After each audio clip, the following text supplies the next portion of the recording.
Don't you dare show up at my graduation ceremony. A boring old hag like you will just be everyone's laughing stock.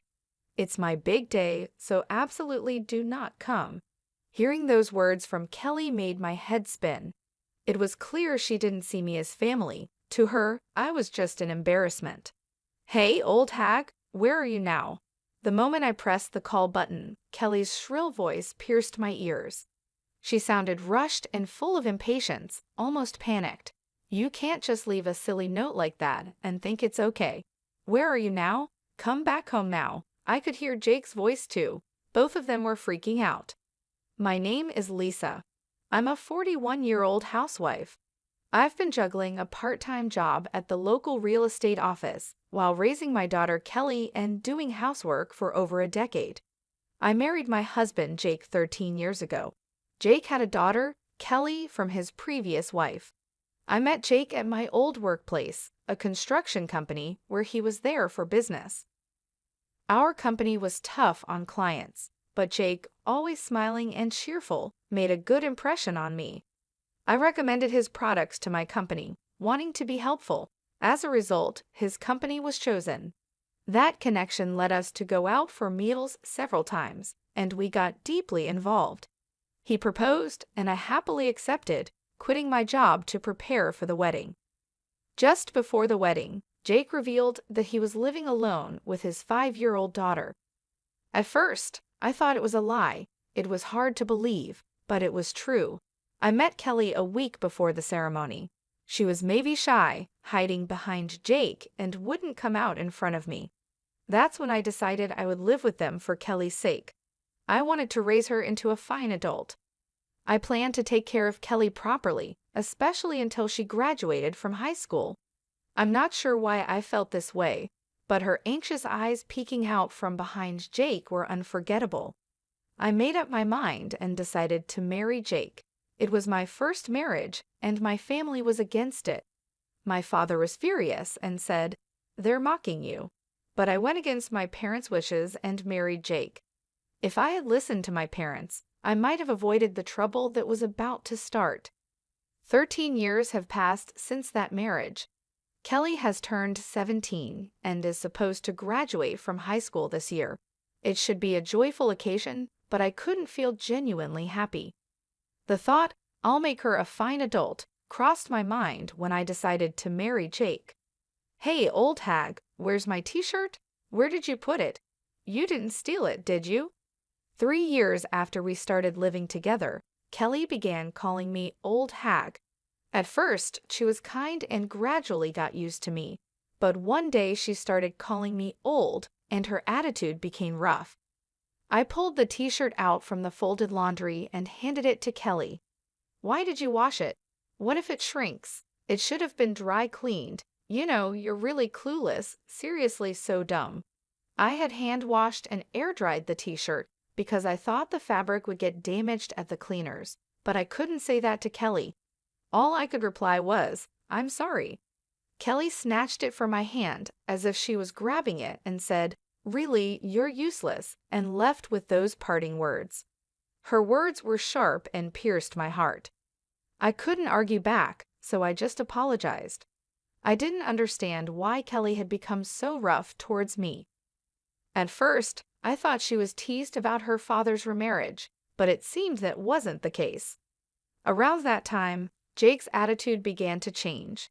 He used to smile all the time when he was working, but recently he had stopped showing his smile at home and had become grumpy. He had started calling me "hey" and "you." As Jake's attitude changed, so did Kelly's towards me. I thought there might be something lacking in me, so I made sure not to slack off in household chores and watched over Kelly carefully. I wanted Kelly to grow up to be a respectable adult, but instead, her attitude got worse every day. She called me old hag all the time, and I never heard a thank you from her anymore. It was strange because at parent-teacher conferences, her behavior in class was normal, with no signs of roughness. Jake also talked normally with her and sometimes even smiled. This terrible attitude was only directed at me, which hurt my heart even more. I couldn't talk to Jake about it because he had become distant and completely different from before. I had no one to talk to and felt very alone. Living with a heavy and dark weight on my heart, I was becoming isolated in my own home. Since middle school, Kelly had stopped telling me about school, and Jake attended the events. I had to learn about school events from neighbors. Jake and Kelly seemed to get along well, often going out together. I wanted to be treated as family by them too, and had hoped we could live together happily. It was unbearably painful that it wasn't happening, and Jake's attitude was getting worse. "There's dust on the stairs. Clean it up. You're a stay-at-home wife, aren't you? We're running out of toilet paper. Are you even cleaning the bathroom? You really are so clumsy."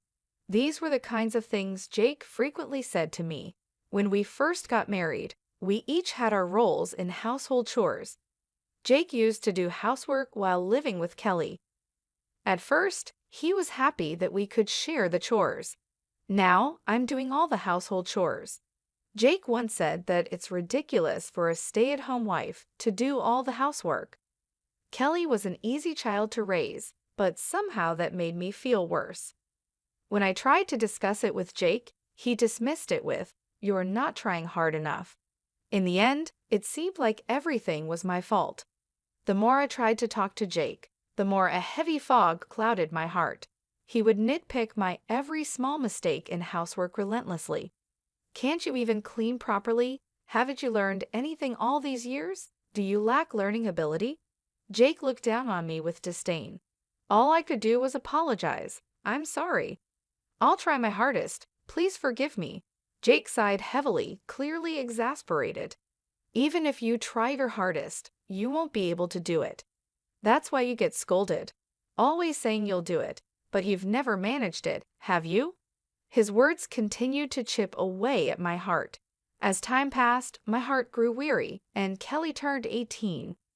I was curious about Kelly's future plans, but she wouldn't tell me, and Jake wouldn't talk to me about it either.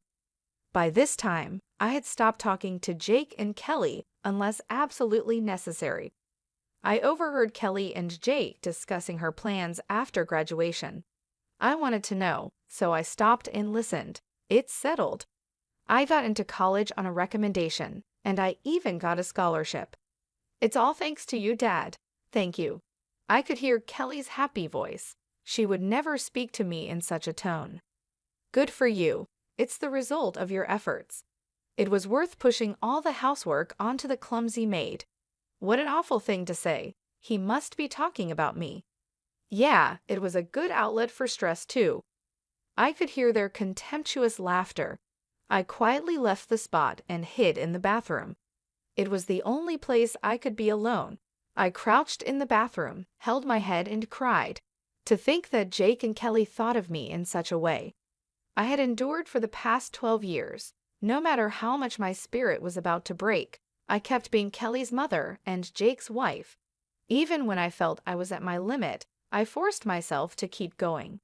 There were times when I felt I couldn't get up, but I made myself get up, make lunch, prepare breakfast, and do the laundry and cleaning. If I were honest, I would have preferred to just lie down, but doing so would surely make me no longer needed by Jake and Kelly. That fear kept me going. I spent my days exhausted. Honestly, I don't remember much from that time. One day, when I was out shopping, a neighbor shocked me with the news. The next day was Kelly's high school graduation ceremony. I couldn't admit I didn't know, so I just smiled vaguely and left. As soon as I got home, I collapsed onto the sofa. I had always thought of making Kelly a respectable adult. Graduation from high school was supposed to be a milestone for that. Again, I was the only one left out in this house. I am not allowed to have a smartphone or use a computer. All communication and information came through Jake and Kelly, and they chose to keep me in the dark. I have a simple flip phone that can only make calls.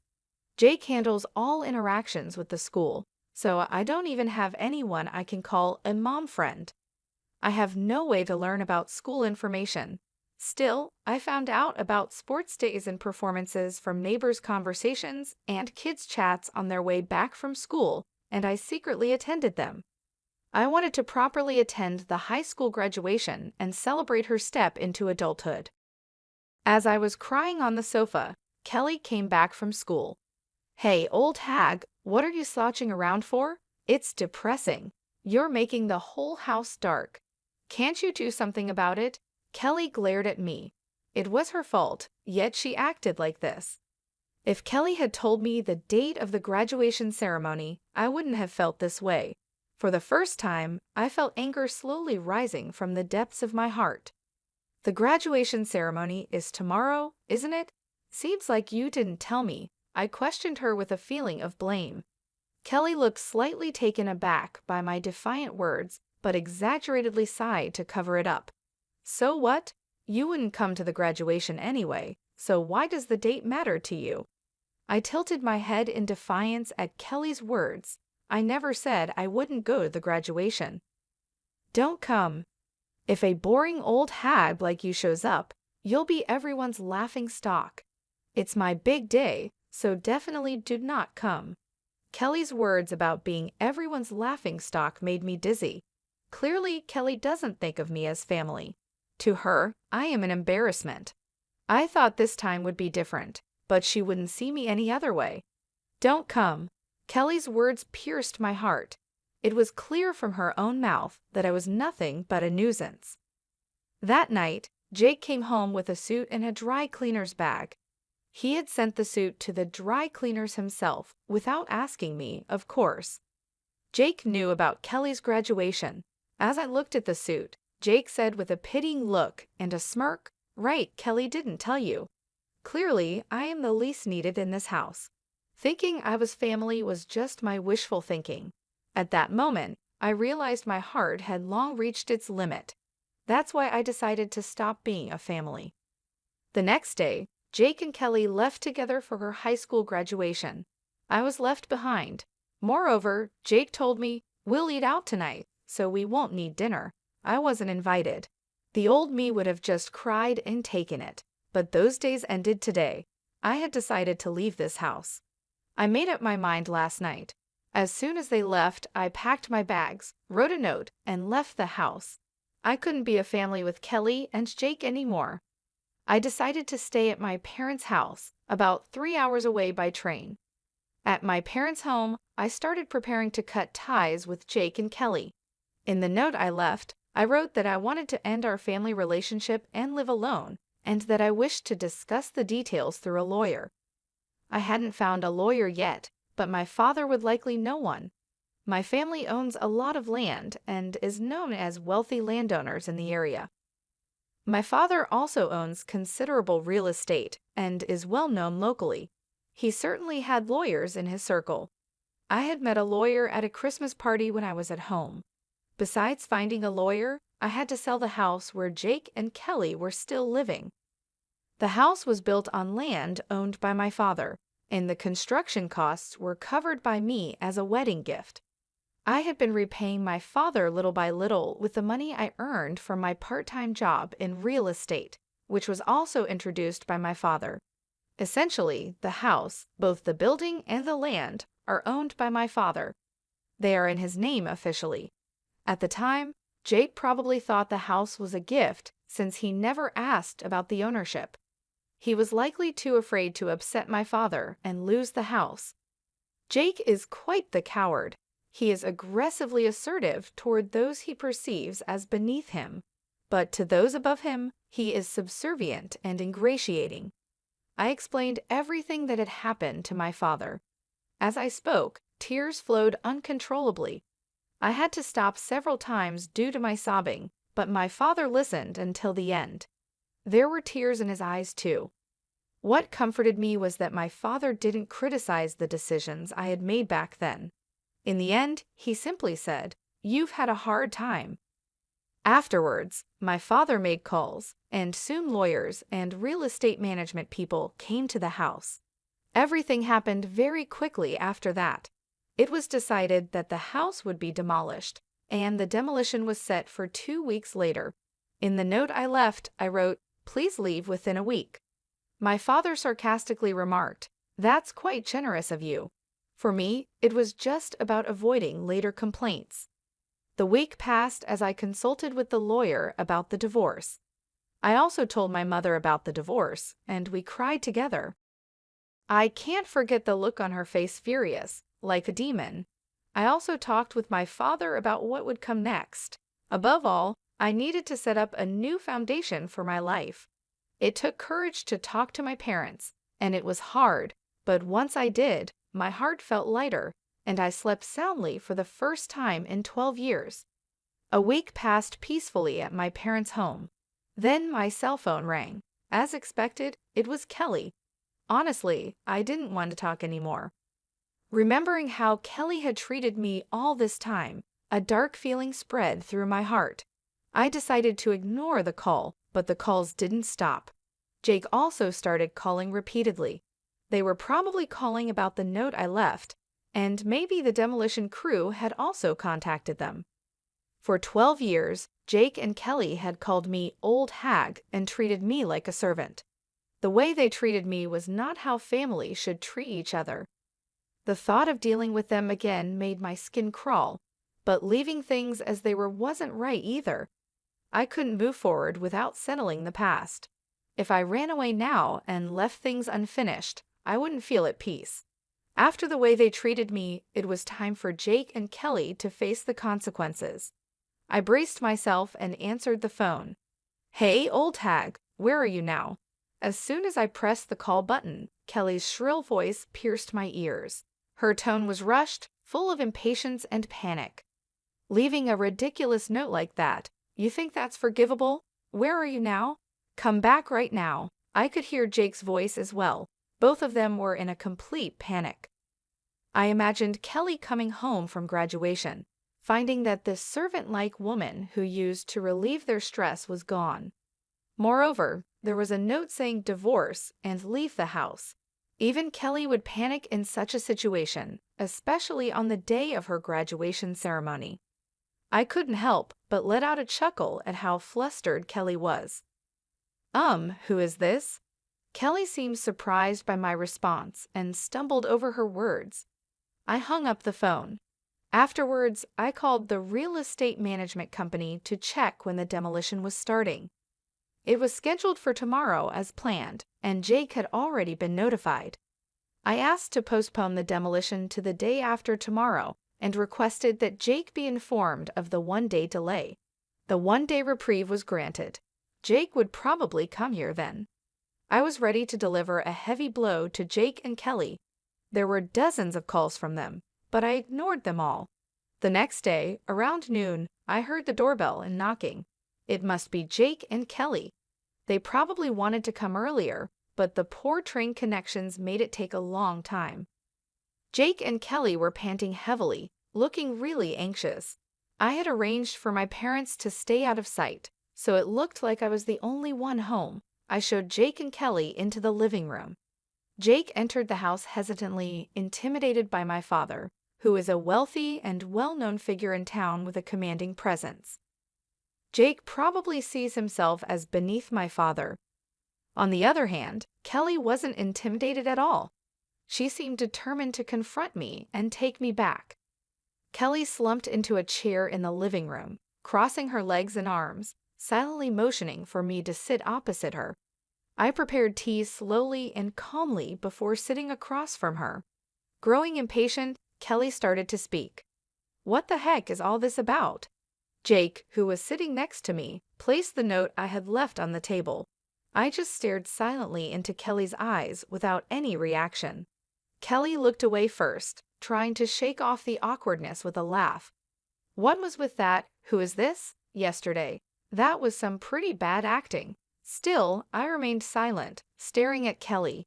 She became uncomfortable under my gaze, shifted in her seat, and continued talking. "Look, you can't make it on your own without us. You're nothing but trash." I almost reacted to Kelly's harsh words, but managed to restrain myself because I could hear the tremor in her voice. Kelly must be putting on a brave front.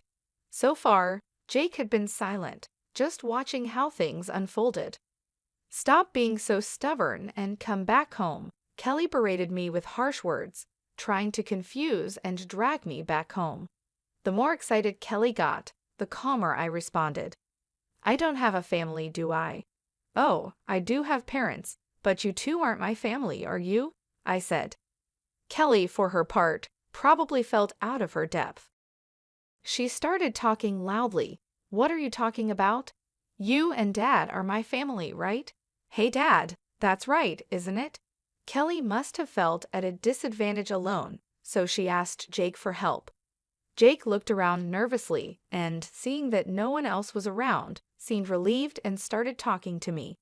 That's right, you can't live without us, just like Kelly says, so you're coming back. Jake began to act all high and mighty when he saw my parents weren't around. Looking back, I realized what a cowardly man he is. As I said before, I have no family, I answered firmly. No matter what Jake and Kelly say, I'll keep treating them as strangers. Jake and Kelly are not my family. If they were, they wouldn't treat me like a slave. Family is about holding hands and helping each other. When someone in the family is in trouble, it's normal for the family to support them. However, Jake and Kelly were different. They've been treating me as a servant and an outlet for stress for over 12 years. Jake and Kelly insist that this is normal. They're unaware of how terrible and wrong it is. They've been oppressing me unconsciously. I'm amazed I've put up with it for 12 years. I'm impressed with myself. It all started when I saw Kelly peeking from behind Jake. I was bound by my own words to raise Kelly into a fine adult. Because of these words, I've been desperately serving Jake and Kelly. That's why I endured until her high school graduation. I had decided that when Kelly graduated from high school and was ready to leave, it would be time to draw the line. I had a faint hope that Jake and Kelly would change their attitude towards me by then, and we could be a family. But they betrayed my expectations, leading to this situation. Everything was decided by their attitude the day before the graduation ceremony. So I'm facing them with the appropriate attitude now. Jake and Kelly are no longer my family, which is why I don't treat them as family. Kelly started to change her tone, realizing the seriousness. We are family, aren't we, Mom? Stop putting on this silly act, please. Before I knew it, she had switched from calling me old hag to Mom. Apparently, Kelly began to understand that things wouldn't go as they used to. Jake watched anxiously as he looked at me and Kelly. You may not be my birth mother, but we've lived together all this time, so please listen to my request. Kelly unfolded her crossed arms and clasped her hands in front of her. She had been sitting back, but now she was leaning forward.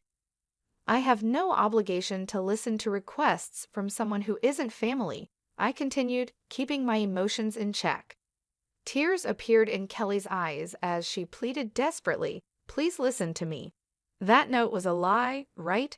You're not really going to sell the house, are you? It can't be true because you are part of our family, Mom. I felt disgusted by the way Kelly said Mom. What concerned her was the house, not me. She must be anxious about losing her home. It's true that the house will be gone. Is that what you're worried about? I asked. It seemed all that mattered was having a place to live, even if I wasn't there. No matter how much Kelly begged, my feelings wouldn't change. Kelly hung her head and cried. Jake, upset by Kelly's tears, lashed out at me. What kind of joke is this? Enough with your disrespectful attitude. What's with that note? Come back right now and stop the demolition. I responded with suppressed emotion in my voice. I can't. It's already decided. Do you think you can do this to your family and get away with it? Jake yelled. That's why I keep telling you, you are not my family, I replied, but neither Jake nor Kelly seemed to be listening. Enough already.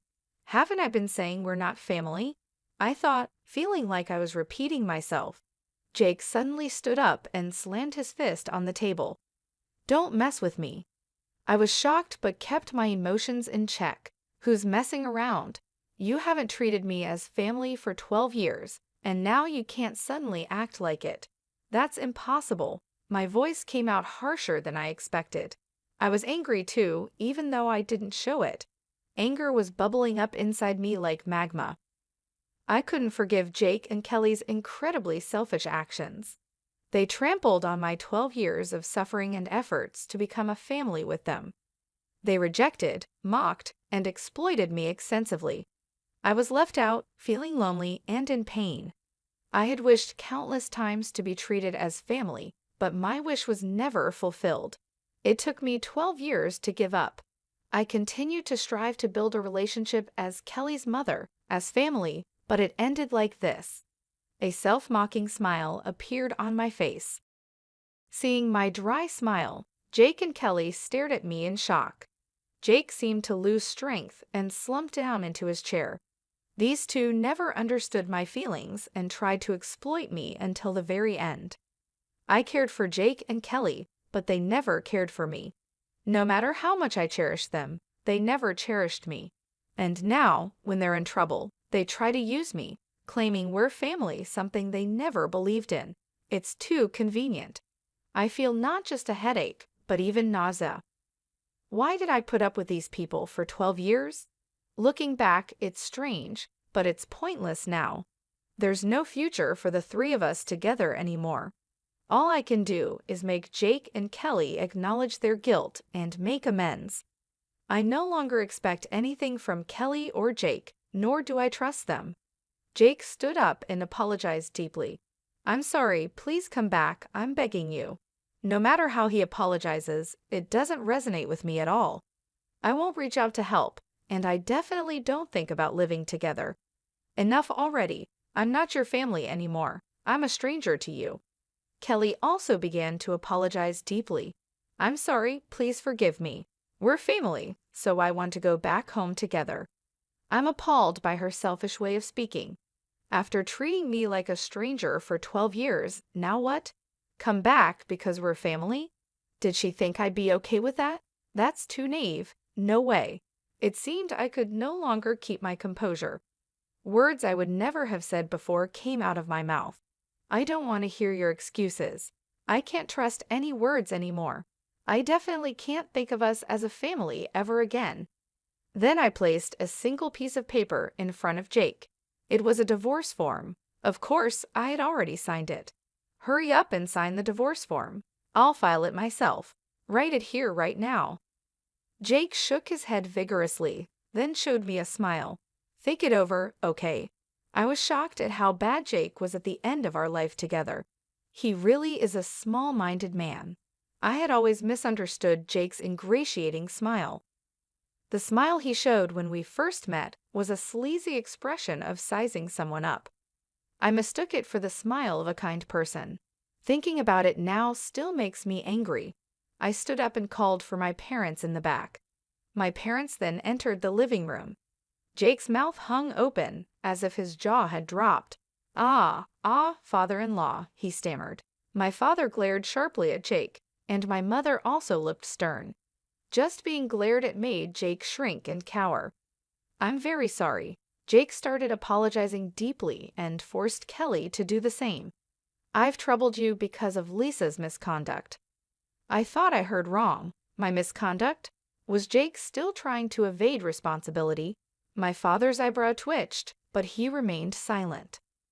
Lisa, well, she left home on her own, so I was just trying to persuade her to come back, right, Kelly?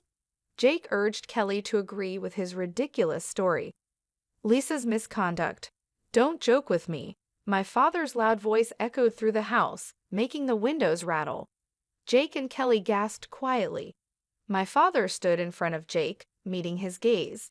How can you say Lisa was being selfish? You only think of yourself. You really are a petty man. Then he turned to Kelly. You've done some terrible things too, Kelly. What did you think of Lisa? You did it again. My father's loud voice reverberated throughout the room. Kelly must have been really scared. Her body was trembling. My father stood towering over them with a stern look. Kelly, you've been causing problems at school too. I've looked into it. Using my father's connections, we hired a private investigator, and it turns out Kelly had been extorting money from a girl at school. The victim was too scared to confide in anyone, but my father arranged for her to file a criminal complaint. Kelly, with wide eyes, exclaimed, "She ratted me out, didn't she?" I felt like I had seen Kelly's true nature. She hadn't reflected at all. She was only thinking about getting through this situation. "And you, Jake, you've been embezzling money from the company." This too was revealed by the private investigator. Jake had been making fake business trips. I hired the investigator to strengthen my case for divorce, but the investigation uncovered appalling facts about both of them. "Why, how could you even? Was it her?" Jake reacted just like Kelly, showing no remorse at all. They were so bad at accepting their fate. Neither of them would escape punishment from me. They would face societal sanctions too. Then my mother spoke up. "All right, the discussion is over. Sign the divorce papers and leave this house immediately." Jake, sobbing and muttering "no, no," gave up when my father handed him the pen. He sat down and signed the divorce papers. I glanced at the clock. It was almost 8:00 p.m., and the last train was at 8:25 p.m. If they missed it, there would be no trains until tomorrow morning. In this small town, there were no other means of transportation. If they didn't catch the last train, Jake and Kelly would miss the demolition scheduled for tomorrow. They probably hadn't packed their bags, thinking they could persuade me. While I was hesitating whether to tell them, Kelly suddenly said something unbelievable with a sulky attitude. "But this divorce was initiated by you, right, Mom?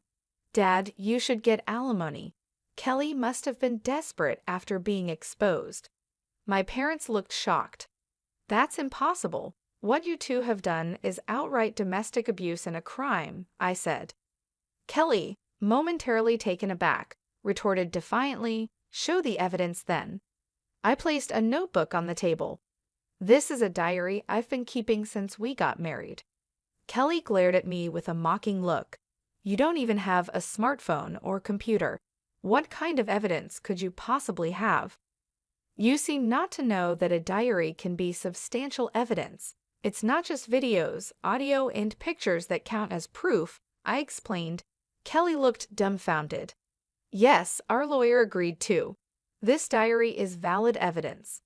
Jake and Kelly finally hung their heads in resignation. I exaggeratedly checked my wristwatch. "The last train has already left. I guess you can't get back home tonight." Mother also looked on with a smug face at Jake and Kelly. "That's right. There are no taxis around here either. I wonder if there's even a decent hotel nearby. Well, our business here is done. Get out now." Jake and Kelly were rushed out of the house. They probably couldn't believe the last train left so early. I watched them hurrying toward the station from the second-floor balcony. As I watched Jake and Kelly's flustered backs, everything that had been building up inside me began to flow away. There were still some loose ends to tie up, but it felt like it was finally over. Jake and Kelly missed the last train and, unable to catch a taxi, ended up walking for about an hour to a hotel. The next day, when they got to the house, the demolition had progressed, and they managed to salvage only their clothes.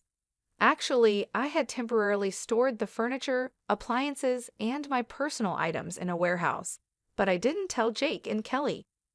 I got a report from the lawyer that the divorce was finalized, including a claim for alimony. Jake was reluctant to pay, but his company was pressured to ensure the payment. According to the private investigator, Jake was fired from his company for embezzlement. Kelly ended up getting involved with the police and was expelled from both college and high school. Jobless, Jake could only afford to lease a small, old apartment far from the station. He lives there with Kelly, who dropped out of high school. Kelly blames everything on Jake, and Jake criticizes Kelly at every opportunity, leading to endless arguments between them, as reported by the private investigator. I was considering what to do next after quitting my part-time job at a real estate agency. Then my father suggested I help with the family business, and I got a job managing his resort real estate company. Living in a resort area is quite different from city life, but being surrounded by nature is a refreshing change. I've also started keeping a dog, so living alone isn't lonely. Right now, this dog is all the family I need. I think I'll just live a relaxed life with my dog from now on.